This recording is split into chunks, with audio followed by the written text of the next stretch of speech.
Baik, terima kasih untuk para peserta yang masih hadir dari hari pertama sampai sekarang. Terima kasih atas partisipasinya. Terima kasih atas para panitia pelaksana telah memberi saya kesempatan untuk bisa bergabung dalam wadah virtual ini untuk sama-sama belajar.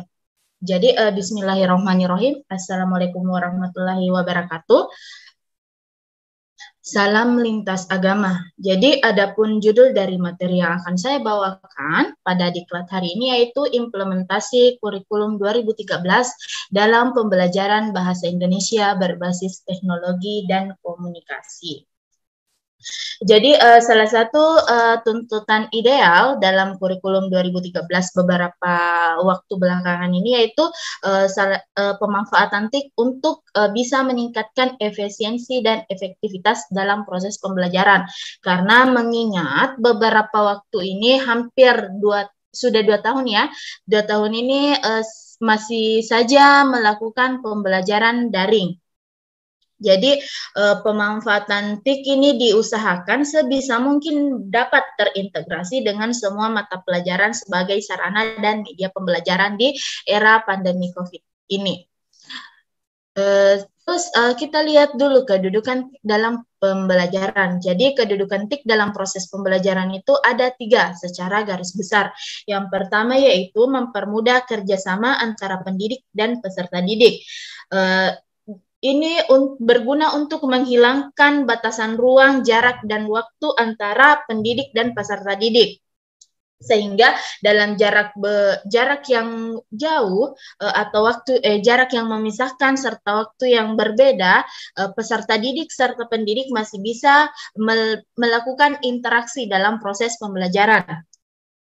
Yang kedua yaitu berbagi informasi atau sharing information sehingga mempercepat perkembangan ilmu pengetahuan. Seperti yang diketahui bersama bahwa sekarang sudah banyak sekali sarana untuk menggali informasi pembelajaran, beberapa di antaranya itu kita sudah bisa belajar dari YouTube, ada juga pembelajaran banyak sekali video-video pembelajaran di YouTube serta sudah banyak aplikasi-aplikasi pembelajaran yang tersedia di platform yang menyediakan. Selanjutnya, menyediakan pembelajaran yang mudah diakses oleh banyak orang atau biasa disebut dengan virtual school yang berisi informasi yang berkaitan dengan sekolah. Selanjutnya, saya akan membahas sedikit tentang tuntutan pembelajaran ideal menurut Permendikbud ya. Jadi menurut Permendikbud nomor 65 tahun 2013, standar proses tuntutan pembelajaran baru dikatakan ideal ketika memenuhi 14 poin yang ada di depan bapak-bapak dan ibu-ibu sekalian. Yang pertama yaitu dari peserta didik diberitahu menuju peserta didik mencari tahu. Jadi pada proses pembelajaran ini bukan lagi serta-merta selalu guru yang mengarahkan peserta didik untuk istilahnya bukan lagi guru atau pendidik yang menyuapi siswa. Bukan lagi satu-satunya guru yang harus selalu mengarahkan siswa harus begini, tetapi peserta didik sudah harus diarahkan bagaimana dia mampu mencari tahu bagaimana proses pembelajaran yang ada di dalam kelas. Selanjutnya yaitu dari pendidik sebagai satu-satunya sumber belajar sekarang sudah berbasis aneka sumber. Jadi pendidik bukan hanya pendidik lagi yang sebagai sumber belajar, tetapi sudah banyak sumber-sumber belajar yang bisa diakses oleh siswa-siswa atau para peserta didik. Yang ketiga yaitu dari pendekatan tekstual menuju pendekatan proses. Yang keempat, dari pembelajaran berbasis konten menuju pembelajaran berbasis kompetensi. Yang kelima, dari pembelajaran parsial menuju pembelajaran terpadu. Yang keenam, dari pembelajaran yang menekankan jawaban tunggal menuju jawaban multidimensi. Poin ketujuh, dari pembelajaran verbalisme menuju pembelajaran aplikatif. Yang kedelapan, peningkatan dan keseimbangan antara hard skill dan soft skill. Jadi antara pengetahuan dan keterampilan itu harus seimbang. Harus diupayakan bagaimana siswa mampu menyeimbangkan pengetahuan dan keterampilannya. Yang kesembilan, pembelajaran yang mengutamakan pembudayaan dan pemberdayaan peserta didik sebagai pembelajar sepanjang hayat. Yang ke-11, yang 10, pembelajaran yang menerapkan nilai-nilai Ingarso Suntulodo dan Ingmadya Mangungkarso serta Tuturi Handayani. Yang ke-11, pembelajaran berlangsung di rumah, di sekolah, dan di masyarakat. Jadi pada proses pembelajaran ini bukan hanya pembelajaran sekarang sudah tidak serta-merta dan tidak harus selalu terjadi di sekolah, tidak harus selalu terjadi di kelas. Tetapi bagaimana kemudian upaya para pendidik menumbuhkan rasa kepada peserta didik bahwa dimanapun kita bisa belajar dan siapapun adalah guru, seperti itu. Yang ke-12, pembelajaran yang menerapkan prinsip siapa saja adalah pendidik, peserta didik, dan di mana saja adalah kelas. Ini berkaitan dengan poin ke-11 tadi. Yang ke-13 yaitu pemanfaatan TIK untuk meningkatkan efisiensi dan efektivitas pembelajaran. Terakhir, pengakuan atas perbedaan individu dan latar belakang budaya peserta didik. Oke, saya lanjut kurikulum Bahasa Indonesia 2013. Jadi di kurikulum Bahasa Indonesia 2013 ini ada beberapa. Jadi kompetensi pada mata pelajaran Bahasa Indonesia kurikulum 2013 itu berbeda setiap jenjangnya. Jadi setiap jenjang itu dia berbeda, mulai dari SD, SMP, dan SMA. Dia memiliki kompetensi dasar yang berbeda. Itu sudah pasti. Terus ruang lingkup kompetensi dasar pembelajaran Bahasa Indonesia ini terbagi atas 3, yaitu ada ranah sikap, pengetahuan, dan ranah keterampilan.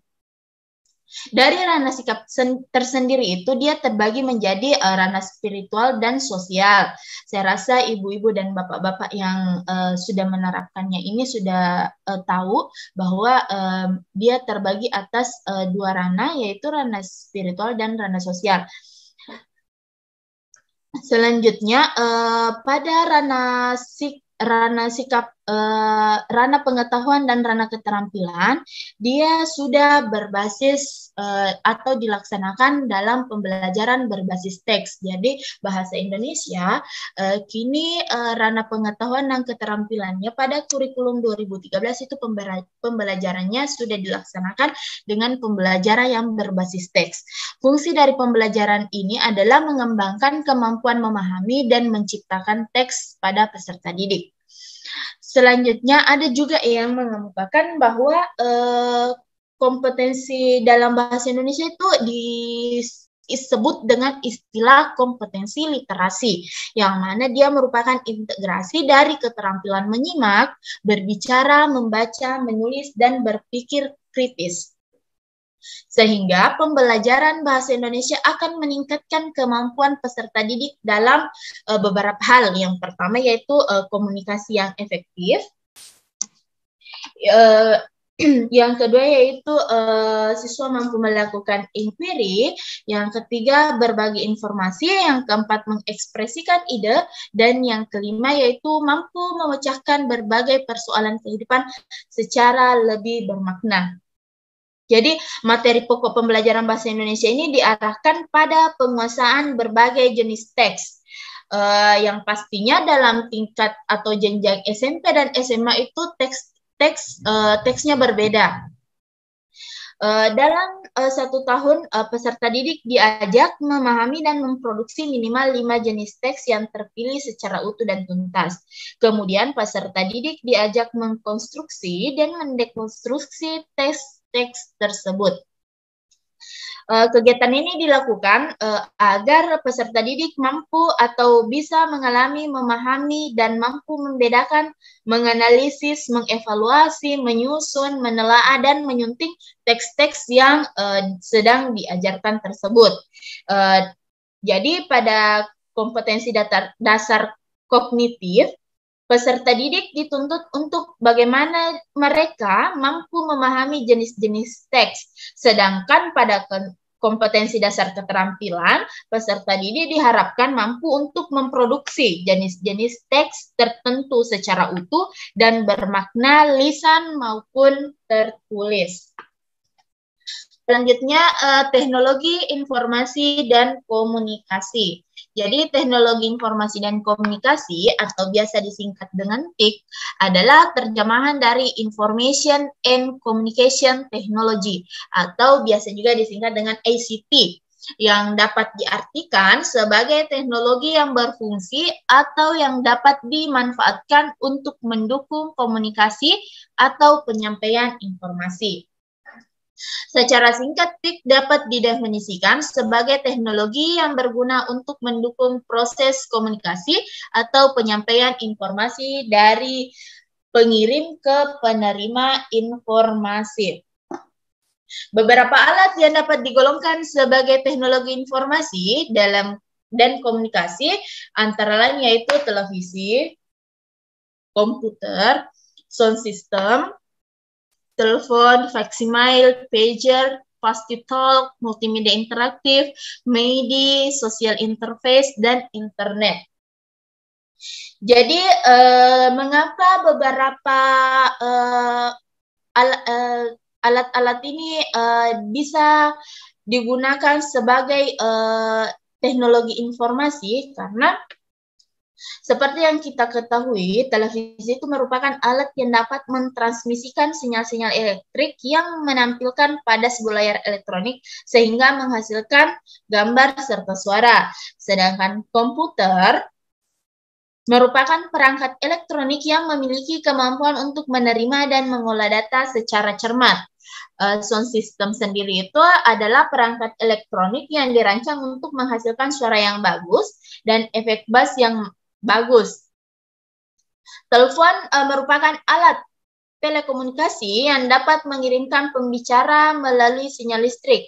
Bahkan saat ini telah berkembang telepon genggam. Jadi kalau dulu itu masih telepon yang menggunakan kabel yang tidak bisa dibawa kemana-mana, sekarang itu sudah berkembang. Dia bisa digenggam dan bisa disebut dengan seluler yang merupakan pengembangan dari telepon yang biasa. Nah, sekarang telepon ini bisa dibawa kemana saja dan bisa berpindah-pindah. Bahkan sekarang perkembangan telepon ini sudah sangat canggih, yang mana kita sudah bisa saling bertatap meskipun melalui layar.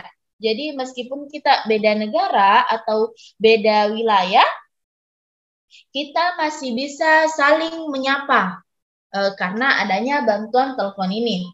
Yang selanjutnya faksimil itu biasa disingkat dengan fax. Jadi dia merupakan alat elektronik untuk mengirimkan dokumen dari satu tempat ke tempat lain melalui internet.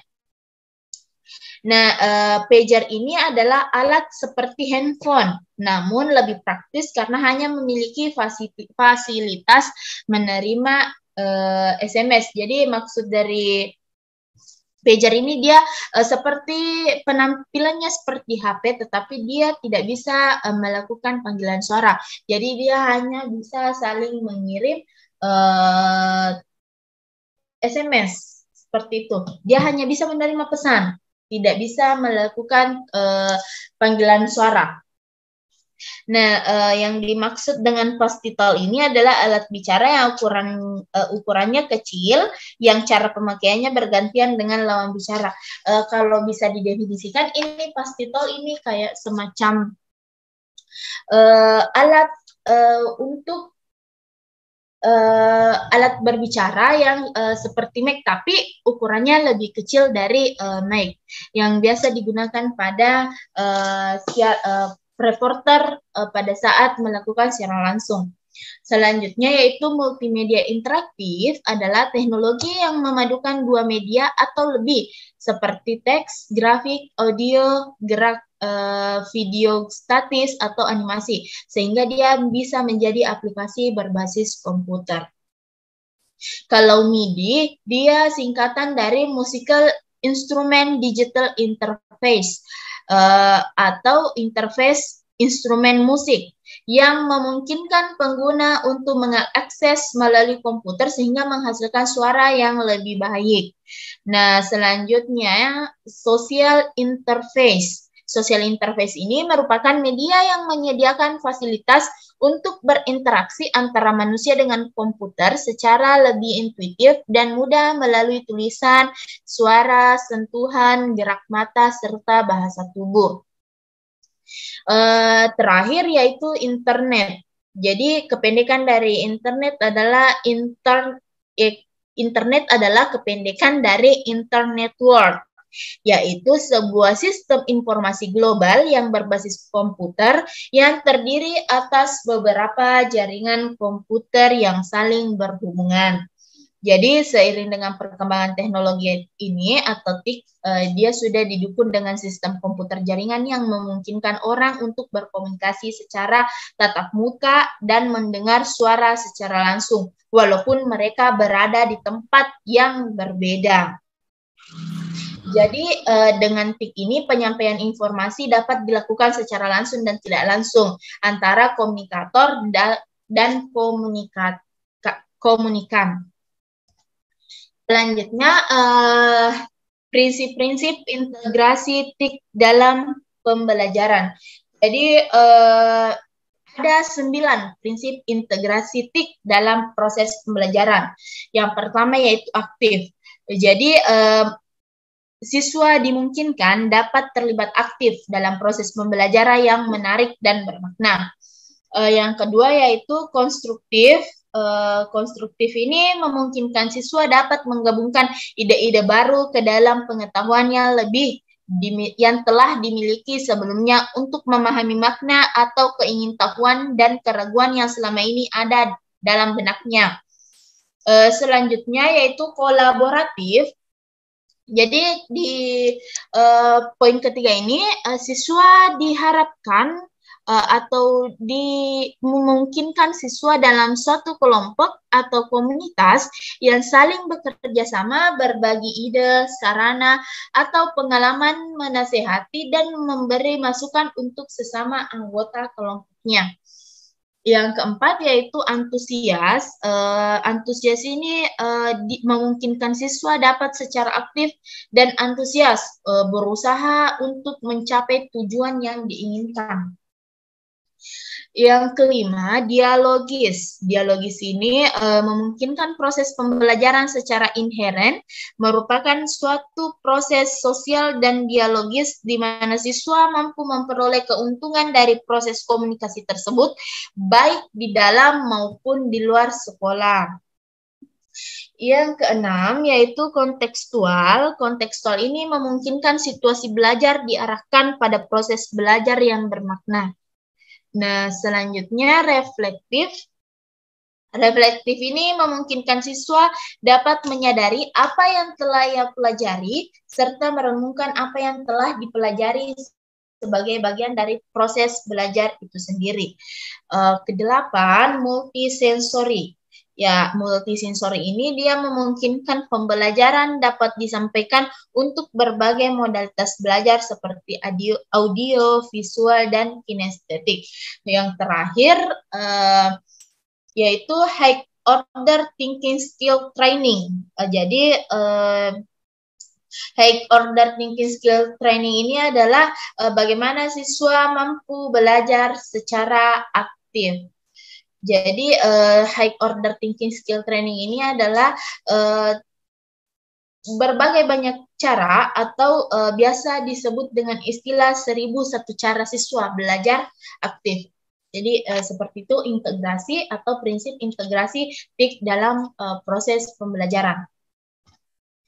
Selanjutnya yaitu implementasi pembelajaran bahasa Indonesia berbasis TIK. Jadi dalam konteks pembelajaran Berperan sebagai jembatan antara guru dengan siswa dalam melakukan proses pembelajaran. TIK juga bisa bertindak sebagai guru atau tutorial. Selain itu, TIK juga dapat menjadi buku referensi yang tak terbatas dan dapat diakses dimanapun serta kapanpun. Jadi jika dikombinasikan dengan media lain, contohnya video, TIK ini bisa berperan sebagai teman bagi siswa. Jadi dalam pembelajaran yang edukatif, TIK ini bisa berperan sebagai teman siswa dengan bantuan atau digabungkan dengan media video.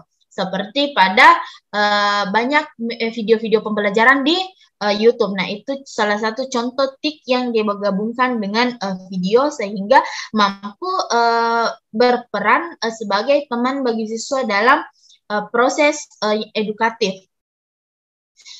Selanjutnya, di sini ada implementasi pembelajaran bahasa Indonesia berbasis TIK yang beberapa contoh pengembangannya itu sebagai media pembelajaran bahasa Indonesia berdasarkan 4 aspek berbahasa dan apresiasi sastra. Yang pertama yaitu TIK sebagai media pembelajaran aspek menyimak. Nah, pada aspek menyimak ini, media yang digunakan yaitu biasanya ada radio, tape recorder, atau televisi. Nah, contoh penerapannya itu guru bisa membacakan satu cerita dari sebuah wacana, kemudian siswa mendengarkan dan dapat menceritakan kembali cerita tersebut dengan bahasanya sendiri. Siswa kemudian menceritakan pengalamannya saat liburan yang lain menggunakan radio. Jadi, siswa ini ditugaskan mendengarkan berita, mau itu berita, mau drama, atau puisi, pembacaan puisi pada radio. Kalau dengan tape recorder, guru biasanya dapat memperdengarkan rekaman puisi, drama, pidato, dan lain-lain yang berkaitan dengan materi yang diajarkan. Jadi dengan media TV, guru juga dapat menugaskan siswa untuk menyimak wawancara, dialog, ataupun berita, kemudian mampu mempresentasikan hasil simakannya di depan kelas. Yang kedua yaitu TIK sebagai media pembelajaran aspek berbicara. Nah, pada poin kedua ini atau TIK sebagai media pembelajaran aspek berbicara, guru ini menyiapkan PowerPoint yang berisi beberapa gambar dan kartu yang berisi kata-kata atau ungkapan yang berhubungan dengan gambar yang ditayangkan melalui LCD. Kemudian siswa ini diarahkan untuk bercerita dengan menggunakan kata, ungkapan yang diperoleh dari kartu atau gambar tersebut. Jadi siswa ini dapat menceritakan isi gambar yang dipasang di depan kelas secara sistematis sehingga satu cerita yang utuh. Yang ketiga, TIK sebagai media pembelajaran aspek membaca. Nah, kalau ini dia biasanya atau guru biasanya menggunakan penggalan-penggalan cerita atau penggalan-penggalan wacana yang kemudian di paragrafnya itu diacak lalu ditayangkan melalui LCD. Nah, setelah itu siswa disuruh untuk menyusun kembali menjadi wacana utuh sehingga siswa membaca wacana tersebut sesuai dengan butir pembelajaran yang diajarkan. Yang keempat yaitu TIK sebagai media pembelajaran aspek menulis. Nah, jadi media dalam pembelajaran menulis ini media yang dapat digunakan yaitu bisa berupa gambar, benda atau kartu gambar serta LCD. Jadi guru ini memperlihatkan gambar seri melalui LCD. Kemudian nanti siswa ditugaskan untuk menceritakan rangkaian gambar tersebut secara tertulis. Kemudian guru juga bisa menayangkan sebuah film yang dapat dijadikan bahan oleh siswa untuk menulis sebuah cerita. Yang terakhir yaitu TIK sebagai media pembelajaran apresiasi sastra. Jadi untuk apresiasi sastra ini biasa guru atau pendidik menyiapkan rekaman drama, puisi atau pembacaan cerpen yang diperdengarkan kepada siswa sehingga siswa mampu atau siswa diharapkan bisa memahami unsur intrinsik dan ekstrinsik dalam karya sastra tersebut. Jadi video pembacaan puisi juga bisa diperdengarkan kepada siswa sehingga siswa diharapkan mampu mengapresiasi puisi tersebut. Jadi itulah tadi 5 implementasi pembelajaran bahasa Indonesia yang berbasis TIK. Yang pertama tadi TIK sebagai media pembelajaran aspek menyimak. Yang kedua, TIK sebagai media pembelajaran aspek berbicara. Yang ketiga, TIK sebagai media pembelajaran aspek membaca. Keempat, TIK sebagai media pembelajaran aspek menulis. Serta yang terakhir yaitu TIK sebagai media pembelajaran apresiasi sastra. Jadi itu tadi materi yang sempat saya bawakan hari ini mengenai implementasi kurikulum 2013 dalam pembelajaran bahasa Indonesia berbasis teknologi informasi dan komunikasi. Selanjutnya saya kembalikan kepada moderator. Terima